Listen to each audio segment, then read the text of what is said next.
ito was from Supa Papalicious, tama?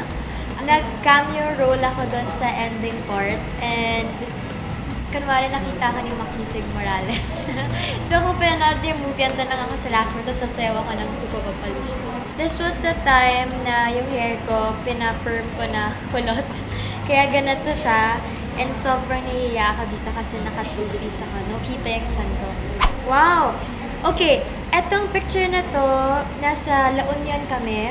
Nag-try kami mag-surfing lessons and then ito yung photo ko before ako masting ng jellyfish. Wait, may mark pa ako here eh.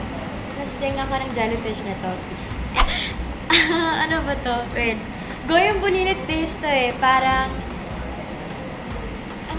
event to ng Goyong Bulilit, parang anniversary special or parang graduation. Parang graduation din yung term namin whenever may aalis na isang bulilit kasi 30 na sila.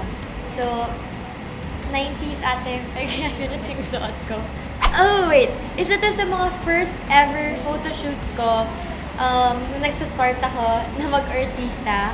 I think nag-take pa na to si Edward de la Cuesta ata eh. And then, photo to for my portfolio na isa-submit ko for Star Magic or pag mag-audition ka, you have to submit a photo and then nag-dentures ako na to. Kasi ugly duckling stage ko to na alis lahat ng teeth ko.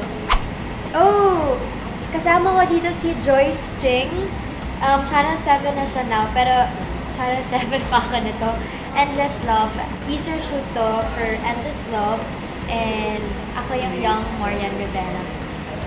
Yun yun.